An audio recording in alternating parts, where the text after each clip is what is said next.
Ladies and gentlemen, damas y caballeros, thank you for joining us for another episode of All the Angles, the Business of Padel podcast worldwide, powered by the Hexagon Cup. This week, our objective is to give you, our audience, a unique insight into the history, the present, and the future of one of the powerhouses of global padel, Argentina. I'm joined in this episode by two absolute legends of the game. I'm speaking in terms of Argentina, but also globally. We are fortunate to explore this area with Nito Brea. I will try and do justice to all the things that Nito has done in his career for padel. He started playing around the mid-80s, created what is currently the Professional Padel Association. From about 1990 onwards, he's coached the likes of Reca, Ovide, Hernan August, Maxi Sanchez, Sanyo, and now his daughter Delphi, who is one of the top female athletes on the tour. He's also been an event director at key stops on the padel circuit, including the World Championships and Monte Carlo Masters on the World Padel Tour. He has secured multiple victories leading the women's and junior Argentinian teams at various World and Continental Championships. And he has created and developed template coaching courses across the world from Argentina, South America, but also in Europe. Alongside him, another legend, Gustavo Maquirriain. I hope I pronounced that right. Gustavo Maquirriain, who is recognized as probably the first professional padel number one in the world and creator of Víboras and Dormilonas. He was also involved in a lot of the areas that I talked about with regards to Nito, such as the coaching, the competing, the trophies, the PPA. So thank you both for joining us. Before we get started, if you enjoy this episode or have benefited from previous ones, please like, share, subscribe. It really, really helps. So let's get stuck in. So I want to go right back to the beginning. Everyone knows that Mexico is the birthplace of padel, around about 1969. But it seems that Argentina was one of the first countries to really embrace the sport, mainly in the 80s, starting with my understanding from my research is that there were about 10 or 12 courts in 1982. A big club opened, Club San Jorge, in 1984. The Argentinian Association was created in 1988. And by 1991, it was pretty much recognized as the second most popular sport behind football. So speaking to you both, why do you think it was that Argentina embraced this new sport, or relatively new sport, so fully and so passionately in those early years? Maybe let's start with you, Gustavo, from your perspective. Okay, thank you. Well, the reasons are many, sure, but I can assure that a couple of reasons are very important. First of all, that Argentina has a tradition of tennis players, a very big tennis community. So until the early 80s, rich people played padel in a very few places. In the early 80s, the tennis community embraced padel, and that made a very big change, the quality of people, the quantity of players. So the level of the game improved very, very quickly, very fast, because Argentina has many professional players that stop playing tennis when they are 20, 21, 22, 24, because of lack of resources, because of how far we are of the rest of the world or the circuit. So many players that dedicated to tennis in a professional way since they were 10 years old, they reach the ATP circuit and they stop playing very soon. The best one continue, and the players that resources are very difficult to find, they stop playing.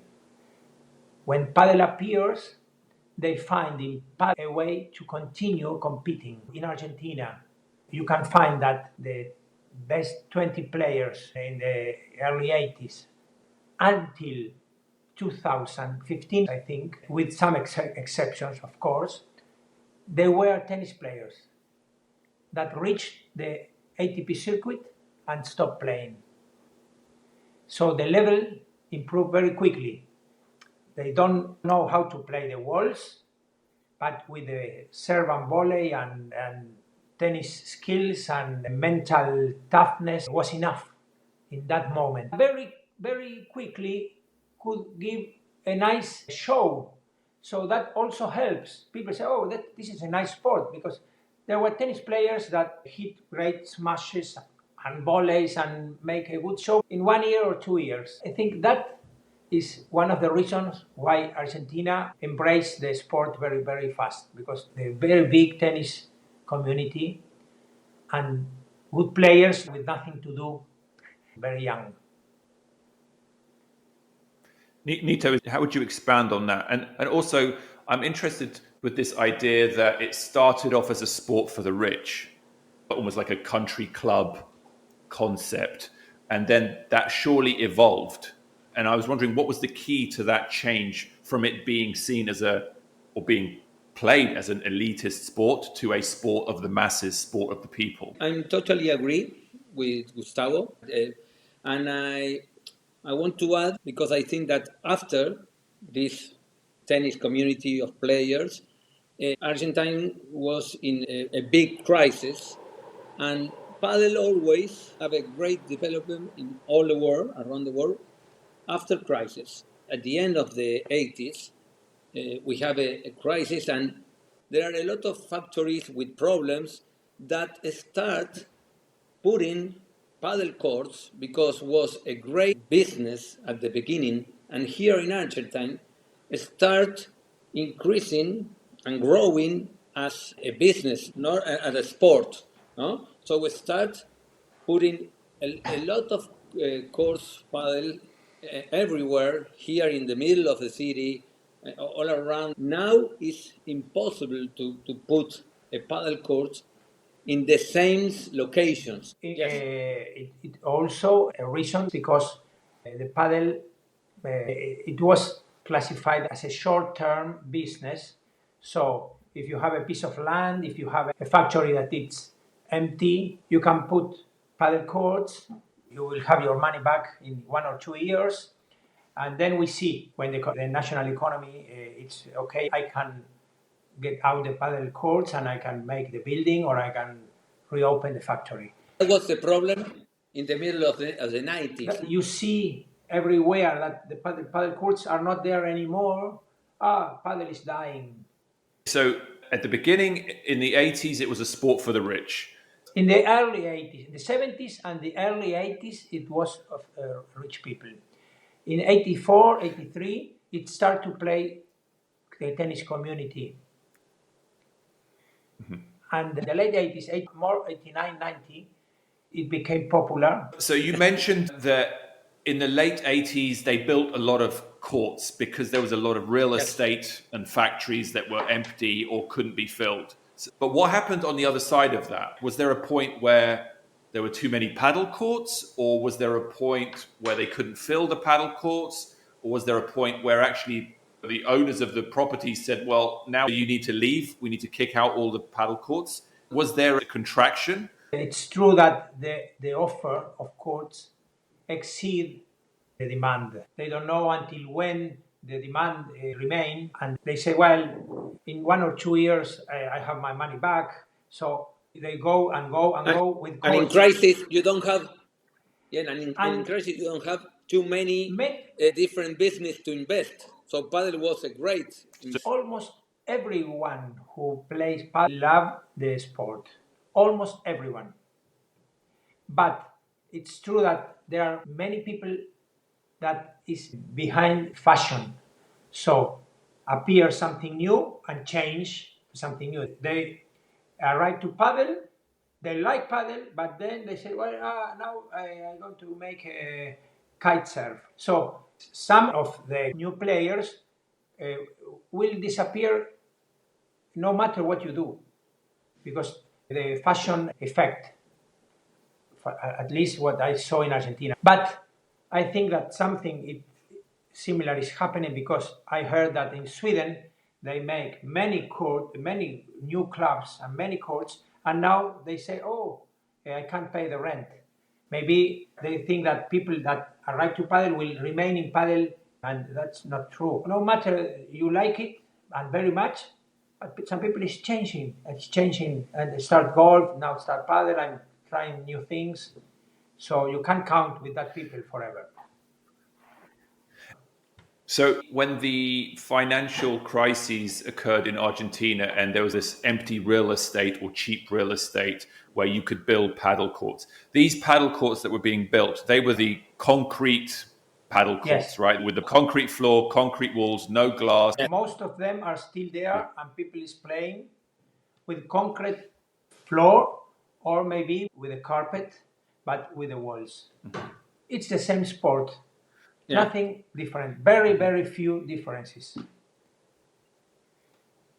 Nowadays, I have my club here in the middle of Buenos Aires city, and I have only one glass court with carpet, and then 5 courts, 4 with carpet, 1 with concrete floor, because there are too many people that comes to the club since 20 years, and they prefer concrete.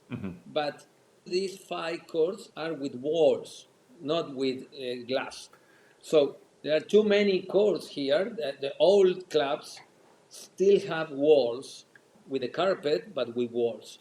I was going to say, we may touch on this in another question, but the fact that Argentinians, or a significant percentage of Argentinians who play paddle, are raised on those concrete courts, how does that prepare them for paddle? Very Much faster. more faster. In hard courts, the ball remains small, the ball does not open. So with the paddle rackets, that's why the sport was so fun and people like it so much, because many situations, very new, very different skills that you need. Then there was a stage with all paddles and the beginning of carpets. That was very boring paddle. Defense always beat the one who attack, because the paddle does not have power yet, and the game became slower because of the carpet. And after that, the paddle rackets evolve, they have power again, and you can make similar situations in a carpet that you used to have in the concrete. Yes, yes, no, I agree, because and the great difference is the paddle racket. If you give nowadays to the best players these old paddle rackets, it would be impossible to play in nowadays courts of carpets. So the paddle racket is one of the big thing that makes the difference between one paddle and the other. And the other thing is that now you have two of players that are only thinking and training on paddle. There are athletes, they are in perfect condition, they train every day, and a lot of people can live just for playing paddle, to be a professional. And that is why you have maybe 2,000 of great players. At the beginning of paddle, in the earlier 19th, only 10 players can live from paddle, work on paddle, and train for paddle. The others, they had to give less and other things, no? And then a little more, maybe 20 or 30. But nowadays, you have 200 or 300 of players, because you have a lot of circuits, not only Premier Padel, A1 Padel, and maybe in Mexico you have a professional circuit, a tour, that maybe there are professional players just playing there, not in Premier. So they train, and there are more good players, no, than at another time. But really, the game, for me, doesn't change a lot. I can say that I do not see in the best level today any shot that do not exist 30 years ago. Any shot. All 20 different kind of smashes, all of them already exist. I think that the great change is in knowledge. After 20 years of paddle, the first 20 years, you start to have the coaches really prepared, because they played 20 years, they retired, and they became coaches, and they started to train better and to use technology, statistics, and they can teach players when to use each shot. The great change is that now they select better the shots in each case. Also, you know what is the best answer for each shot, so you hit and you go to the answer. So the anticipation, it's better, but not the shots. So 20 years after the 80s, appear the coach is really well prepared, and they can teach a kid from 10 years old how to play paddle, and it appears in 2010 maybe, for the first time, pure paddle players with all the skills that paddle need, teach by experimented coaches, they start beating tennis players that came to a paddle court. Because a tennis player, he started playing at 20 or 24. It's a good age, but not the best. There were skills in the wall that they never learn. They are old to learn. You can see now that it's happening again. Very good tennis player in Sweden, in Belgium, in Holland, they play paddle with his tennis. They are in the qualifying of the Premier or in the first round. They will never become number one. But when, in 10 more years, when kids from Sweden, Belgium, and Italy that start playing paddle at 14 or 12 or 10, they could be number one. Yes, I think that start with the crisis, start with too many people coming from this big community of tennis. We found fighting against tennis, finding about all the people saying that paddle will make you injury about your knees, that paddle was dangerous because of the hard court, and we have fighting because paddle at this early 90s was taking people from tennis to paddle. A lot of tennis trainers start losing their players because they say, no, paddle is not good for your tennis. Then paddle makes you injury or have problem with your knees. And sorry, just to say, at that time, we were alone because in Spain, very few people playing paddle. Only Marbella, Madrid, Bilbao, and south of Brazil, Punta del Este, Uruguay, Chile, but it wasn't a sport, so people didn't see paddle like a sport. So we were fighting against tennis at this time, and tennis was sport, is a sport. Nowadays, paddle is a sport, and all tennis players, even number one of the world, want to have a picture with Velasteguin because they respect our sport, they respect our players, and people this say, wow, I play an international sport. I'm playing in a sport, not just a game to have fun with for all people or for frustrated tennis players, because at the beginning of the 19th, Gustavo, all the tennis, the big part server, I don't know how to say the core of tennis. Say that. And at this time for paddle was impossible to defend, fight with that enemy. So that now it's in sport. You have paddle in more than 100 countries. So it's totally different. At that time we were alone. I think there are two things that fascinate me because they are lessons for global paddle. So it feels like Argentina had two very important things that you're talking about. One was this tension which evolved into a battle with tennis, right? And so the tension between tennis and paddle is now being played in Italy, in the UK, in the US, in Sweden. It's a battle that you guys have been through. So I would love to know, first of all, what are the lessons that you think paddle can learn in its relationship with tennis? Obviously, every country is different, but what did you learn from that tension? So that's the first question. And the second issue is this, Gustavo, you mentioned this growth because of fashion. We had the same thing, as you said, in Sweden, this huge growth because there's opportunity, the economic conditions meant that there were lots of courts built. Everyone thought that lots of people would love it, that they would stay with it. And then it went down and suddenly the courts can't be filled and businesses are going bankrupt and courts are going empty. There's concerns that you're going to get that kind of saturation maybe in America or parts of America like Miami. You might have that issue with the Middle East. You might have that issue in other parts of Europe. So again, what's the lesson for paddle in those countries? So let's start with tennis and paddle. Yes. One interesting thing to analyze is why in Italy and in France the tennis federations keep the paddle to regulate themselves.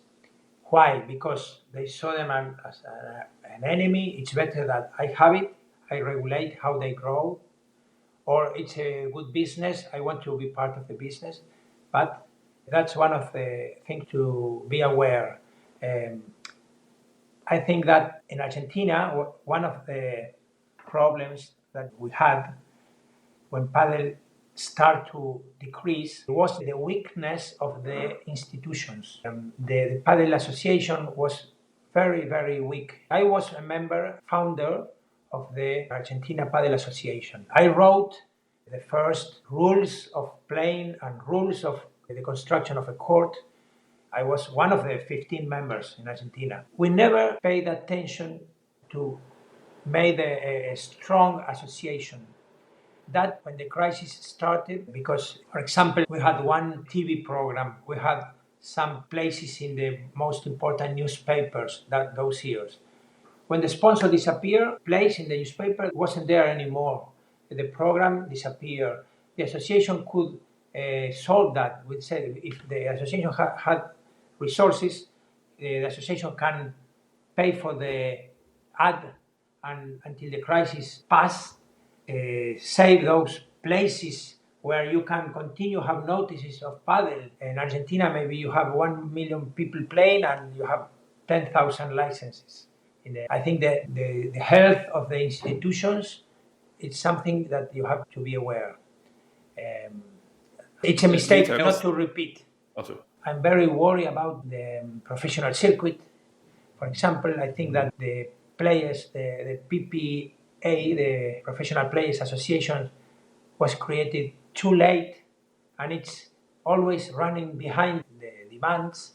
I think the players need to pay attention to the association and the association has to be more strong because maybe they have to take the leadership instead of be always depending on the humor of the millionaire that wants to buy the circuit, change the name of the circuit, forgot all the history, the tradition. You need to build tradition. I want to see the statistics during the matches. I don't want to hear the commentators talking and talking and talking. I want to see, like in golf, statistics. Juan Martín Díaz and Velasteguín and even Gattiker or Lasalles won 32 tournaments. The other one 28. The Paris Open or the Italian Open or the Argentinian Open. And I see that almost each 10 years there is a new sponsor, a new owner of the circuit, and they forgot all the tradition, changed the names of the circuit or the name of the championships, forgot the statistics, who won more, and that's part of the sport. I think they have to pay attention to that. I think the PPA has to defend that because the mecenas, the millionaires, they change the humor and they change to another fashion sport that they get in love. That was mistakes that we made 30 or 40 years ago. It will be a pity that to see them repeated. No? And Nito, what about from your perspective? Let's go back to the tennis paddle question. Gustavo is, I think, right. There is a lot of discussions now about whether it is healthy for tennis to own paddle. Why do they do that? What are the benefits for paddle? Does paddle need to have its independence? How does it maintain a strong independence rather than a weak independence? What are the lessons from Argentinian paddle history that you would flag and highlight to those newcomers to the paddle world, those new countries in Europe, USA? Australia who are discovering and falling in love with padel and are facing some of the same battles and challenges that you guys faced 10, 20, 30 years ago? By now, I think that we have a lot of advantages. Gustavo was talking about the institutions. Now, this Premier Padel, the last 2 years was the first time in all the history of Padel that the International Padel Federation became a very big and powerful institution. Players Association is another part that had to be more powerful and better. But I think that now, I don't think that Padel can decrease.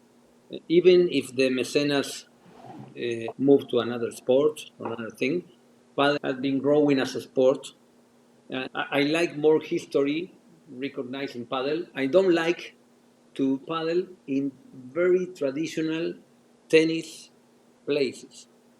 If you ask me, I prefer to do the Paris Open in another venue, not in Roland Garros. I prefer the Italy Open not in the Foro Italic. I prefer another stadium for paddle. So I defend the history of paddle. I think like Gustavo, I defend the language of paddle, that bandeja is bandeja, that víbora is víbora, that chiquita is chiquita, dormilona is dormilona. Because it's part of the paddle. And this is, for me, it's important. And for me, there are these battles of tennis. There are too many tennis federations that have paddle. I don't know exactly which is the real project with paddle, but now it's better for them to have paddle, to make paddle grow, or have the control of how it grows. No, but now I think that no one can stop paddle in the world. So I don't have worry. After the 1998, everyone asked me, "Are you still living on paddle?" And said, "Yes, I'm still giving lessons. I'm a trainer." And all the people say, till 2010, more or less 12 years, living like this in paddle. And now it's everywhere, and nothing can stop paddle. Maybe we have problems with the player, with the association, with the circuit, with the now Premier Padel, then World Padel Tour, then another. But I think that we don't have problems with these old battles. I think that we need another new battles, but not like this. I'm not worried about that. Okay. I wanted to focus a little bit on the professional side. So I want to separate two periods. I want to separate the beginning of professional padel when Argentina dominated for a long, long time. And I want to understand why that was. But I want to separate that from the second wave, which I think is the current wave. So let's start with the beginnings. Why were the Argentinians so good? Why were they winning everything? Well, I think that I already told you, because very good tennis players that were at ATP level stopped playing at the age of 18, 20, 22 for several reasons in Argentina. Maybe they were 200 in the world or 150. They weren't the best tennis players. In that level, it's very difficult to afford the career living in Argentina. From there, you can't play and come back, play and come back. You have to live out of your house. You can't study in a university and play tennis. Many reasons, they stopped playing too young. They changed to paddle and they became very good players. In 6 months, they became the best players. And they beat Spanish players that were not the tennis players. They were the best of the rich people. So they beat them immediately, because they were very good athletes. They don't know how to play after the wall in a corner, but they were very good athletes. They were trying to compete. And so Lasaiges, Gattiker, Sanz, Auguste, Alvarez Clementi, my brother and me, Mariano Lasaiges, they were all tennis players. They were trying to become tennis pro since they were 8 years old. So they were animals prepared to compete. With that, you became the best padel tennis players. In the United States, I'm in Miami. So I saw how the paddle grew here. When a tennis player started playing, they play in the first level immediately. The same happened in Argentina at that moment. And also, there was something different. You were very good in tennis. Maybe you have 70% of paddle already known. You have to add 30%. Now, a tennis player of 20 years, professional tennis players, and Alcaraz want to change to paddle, 30% of what you need, and you have to add 70% because paddle develop. The other thing, the advantage disappear for Argentina for the future because the other advantage is that you have the best coaches because Argentina used to have the best players in the 19 and beginning of the 2000s. They are now the best coaches, but they live in Europe. They are not in Argentina. Few are in Argentina. The only advantage that in Argentina still remain is tradition, because tradition helps, because people here, as in football, everyone knows something about football. So everyone can teach you paddle to start, and the crisis. Economic crisis remains here for years and years, and so many kids find in paddle a way of life. Maybe his only way to make money and to make a way, to have a way of life. That helps. You have lack of resources, but you have you are hungry. So that helps a lot. But there are no other reasons, I think, that can make me think that in Argentina we'll still be dominating in paddle. I think Spain is now dominating. If you see the 100 players in the draw, maybe there are 60 from Spain, 30 from Argentina, and 10 from other countries. And always I believe in the pyramid concept. No, more players, more good players. Yes, I agree with Gustavo.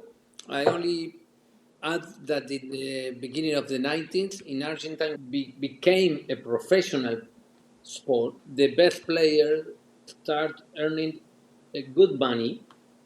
And in Argentina, I think that in 1992, Argentina was the only country that the professional players earn enough, but good money for this time, and for Argentina, enough money just to play and to dedicate full to paddle. And that was the difference, because I think that we start before all the world. We had a tradition, like Gustavo said. And another thing, let me give you an example, like in Spain. In Spain, in more or less 2010, if one child, say at 18, 19 years old, after leaving the college, say to his parents, say, I prefer to play paddle and not go to the university, they say, no, to university. Because paddle at this time in Spain was not a way to live, a way to have enough money to live in the future. But here in Argentina was always a good way to have money, or to go to Spain and change your life and change the place that you live and have more opportunities with the sport. So that is why I think at 2015, Argentina was with this advantage. Now we don't have advantage here because the best coaches, or too many coaches, very good coaches, moved to Spain in 2002 after a big crisis here. Moved a lot of people to Spain, and Spain have a lot of trainers, and all the paddle is now in the epicenter. I don't know, is in Spain, but I think that now here in Argentina we have something different. Like Gustavo said, crisis is hungry. All the days, the things change, the economic, all the things is stable. I love Argentina, I love Buenos Aires, but it's crazy. It's all difficult. Just to take a bus to go to train. So for the distance, Spain is easy. All 500 kilometers, you can go from Madrid to all.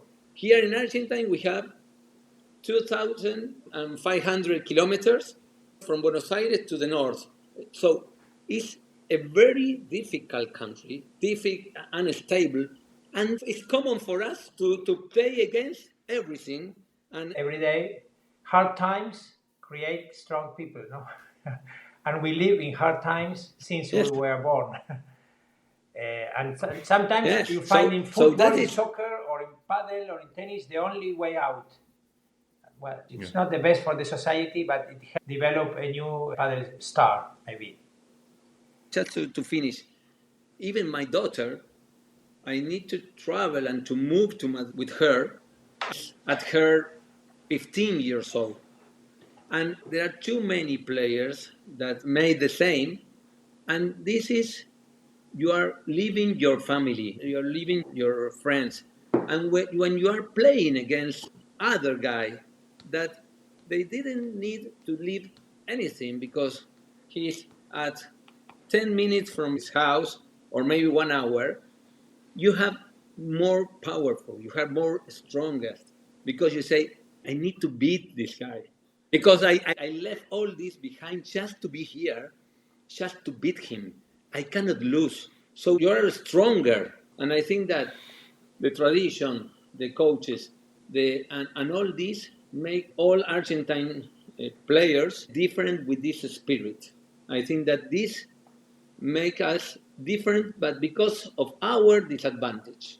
It's not maybe if the country is perfect, maybe we start losing, not now, but in 15 years, maybe we are the same like a Sweden guy without problem and they have all resolved. But I think that this is very important to analyze now, to know why Tapia, Stupa, even Delphi, Aranza, Osoro, a lot of girls and boys that leave the Argentine very, very, very young. And this is tough. It's very difficult for the family, for friends. It's not easy.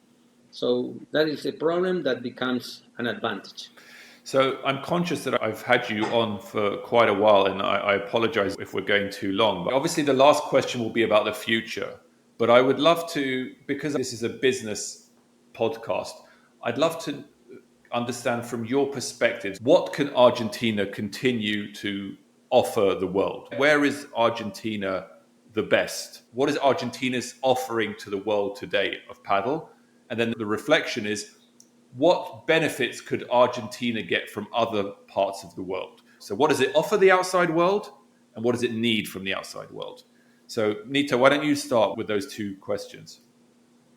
Well, I think that Argentina can offer, if you have a club, I will recommend you always to have, if you can have a manager, will be the best. Because I think that the thing that Argentina can offer is the knowledge, the experience, the knowledge of coaches. Because if you analyze apps to have in clubs, we don't have top at this. In the court construction, we are not the number one. Mm-hmm. In the technology of rackets, we are not in the top. We have too many good factories here, but not the best. Mm-hmm. So I think that we are still different with the knowledge. I went to Belgium, to Holland for the federation, in Italy, and I always said that you have money, you have a very powerful federation, and you have the venues, you have a lot of good places to train, but you need to buy. It's easy because the knowledge, you can buy it. You can buy the knowledge, hire a coach to say, please, work here for the federation. At the beginning in Spain, Martin Echegaray was one of the guys that started going and working for the Spain Federation. And now, with all this support of the great federation and powerful federation, to have knowledge, I think that we can export for forming trainers or for forming players. And from the world, we need all the things that you can come here, because we don't have the great clubs, but we have this that is different. We have history, we have experience, and we had been fighting battles not only in Argentina with the paddle, with the problem of paddle. So this is a great experience. In 2007, I moved to Mallorca in Spain to manage a club. And at the beginning of 2009, in the big crisis, with all the people say it's a crisis, it's a crisis, it's a crisis, I used to say, for me, this is Disney. I'm in Orlando for me. It's not a crisis for me. So this is, for me, very important. And I think that the countries can use it and buy it. The organization, they are great. I went to Belgium, the Belgian Federation was incredible. Make a campus, great organization, the venue, perfect. But if you don't have the concepts of the way to go from here to here, even with a Ferrari, if you take another way, you cannot find the place. Maybe I have my old car, but know exactly the way, exactly the route to go. What about from your point of view, Gustavo? Because I think Argentina, from this conversation, yes, I agree, Nito, that the techniques and the tactics around coaching and club administration is a strength. But even just from this conversation, Argentina has faced so many of the ups and downs, opportunities and challenges that paddle is experiencing in different countries at different times.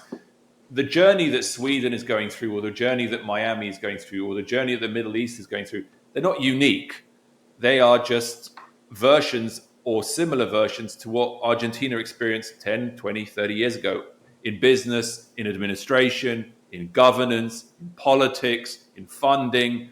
And so I think that is what I find really interesting, because I think the knowledge of how to play the game and win the game is obvious. You look at the coaches who are sitting by the side of the court, and they're all Argentinian names. So that is obvious and very visible and very easy to see. But I think the experience of those battles that happen maybe away from the court are also really valuable for paddle bodies and associations in other countries. Gustavo, what's your thoughts on what Argentina can offer the world and what the world can offer Argentina? Well, I concur with Nito that knowledge is, I think, the most important asset that Argentina could offer. I think that paddle will survive mismanagement, paddle will continue, but it's not unbreakable, because mistakes make the growth slower, and we don't want that. I don't want to see a tournament without people in the stages. I don't want to see a club that shuts and go to bankruptcy. I don't want to see that because that hurts paddle. So I think that institutions in each country needs to have ways to help as a consultant the new people that is coming to paddle. They have to help them with information, with market analysis, with good advice of growing paddle rackets that are sell, courts that are building or in process, so people do not make mistakes. Each mistake is what people or an investor that doesn't come again to paddle. When you sell a tournament to someone and he's in the wrong month of the year, and you see because of that there is no one in the stadium, it's a mistake that hurts everyone. So I think knowledge is very important. Knowledge not only from Argentina, but knowledge is needed, and I think it has to be easy to find in the federations of each country, so helps to grow the paddle in a better way. No? And Argentina has made bad things more than anyone. In Argentina, we make a lot of mistakes. We have passed the same way that people is starting now. No, I think that that knowledge is in the people. The knowledge is in Mati Diaz, in Nito Brea, in Silingo, in Álvarez Clemente, not in Argentina. In the Argentinian guys is the knowledge. So Argentina can offer that to countries that are growing or cities that are starting with paddle or investors. But the knowledge is in those guys, people that is 30 or 40 years in the sport. If you come here and want to phone Argentina Federation of Padel, no one answer. Or maybe the guy who is now president is trying to do the best, is working well, but he's almost alone. He's rebuilding the team in Argentina. He needs this good advice also for his job in Argentina, no? He's looking for people like Chino Masucci, people is in paddle since 30 or 40 years. They learn a lot. I was trying to find an answer of what will Argentina need from the rest of the world, and it's difficult. But I think Argentina needs rules. So I think if the institution, the federation, and the PPA and other institutions grow properly, they will give rules to all the world. And Argentina always need good rules, because if not, we always are in our own chaos. So Yes. rules is what we need always.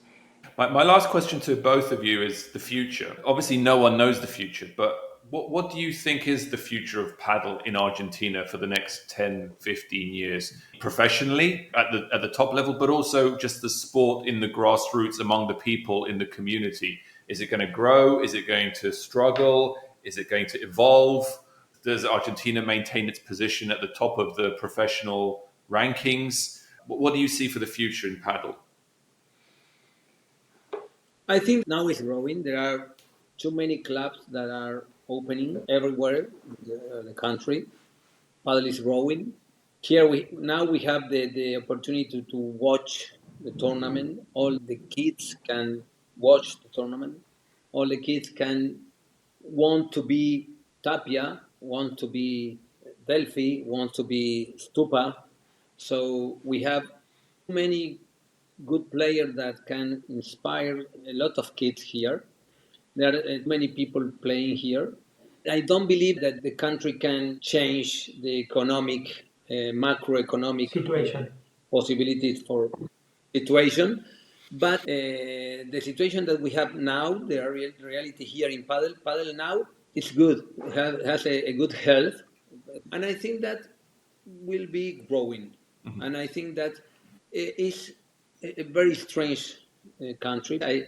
I still believe in the magic of Argentina, and now it's very much better than the last 10 years.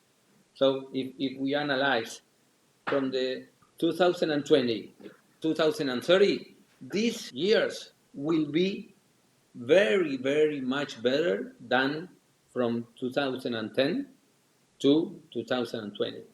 So my expectation is better because of that. Mm-hmm. Do you think that the Argentinian heroes of paddle today, like Delphi, are bigger heroes than the previous Argentinian heroes, the players who came before? Yes, because of the social media, because of the media today. I think after the pandemic, all around the world and even in Argentina, you can watch the tournaments, watch the matches. Maybe people can meet Auguste or meet Álvarez Clemente and say, who is that guy? But Gustavo said something important. Start the Premier Padel. It's like World Padel Tour never exists. And when World Padel Tour starts, it's like the Padel Tour before never exists. Mm-hmm. And this makes that people can forget the players too. You forget the statistics of World Padel Tour. It's like Padel starts now. Yeah. And I used to meet people that say, no, this Padel, no, but this play, this skill, this shot is from 35 years. It's not now. It's not a new Padel. It's new for you because you start watching Padel the last 2 years. That was invented maybe 30 years before. But I respect it's new for you.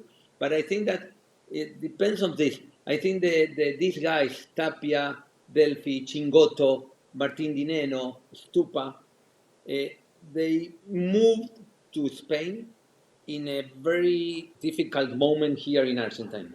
So I think that they are the new heroes because they are the new young players that are living their dreams. They did their dreams, but they are living this. Yeah. So people can touch these dreams. They can inspire a lot of kids. I always say that the association has to use all this to inspire more young players. That is the only thing. The best motivation are look these guys. Yeah. Look these guys. They did it. They are doing day by day. But the Irish heroes, I think Velasteguin, Juan Martín Díaz moved, Pablo Robaletti moved to Spain more or less in 1995. Padel was not a lot of money. They suffered a lot at their first years, totally different than now. These last 4 years are different from the others. In 2015, Padel was totally different. Today, the numbers are per 10. So now it's not easy, but easier than 8 or 10 years before, where these young players moved to Madrid. Was totally different. Gustavo, do you have any predictions for Argentinian paddle? Well, I think that the professional in the professional ranking, you will see that the Argentinian participation will decrease year after year because no matter you will have very good players, all the world will add his players, and there will be players from all countries in the best 100 players. You will see Spain will decrease also, but Argentina more because Spain now is the center of the community of padel. We always have very good players, but in quantity, that will be more, how do you say, spare. Distributed. And what about grassroots and the everyday players in Argentina? Will more and more people play in Argentina? I have an optimistic view of that. I also realize that padel start with rich people, then it get middle class, then more popular. Rich people doesn't want to play anymore because it became popular, and now that doesn't happen.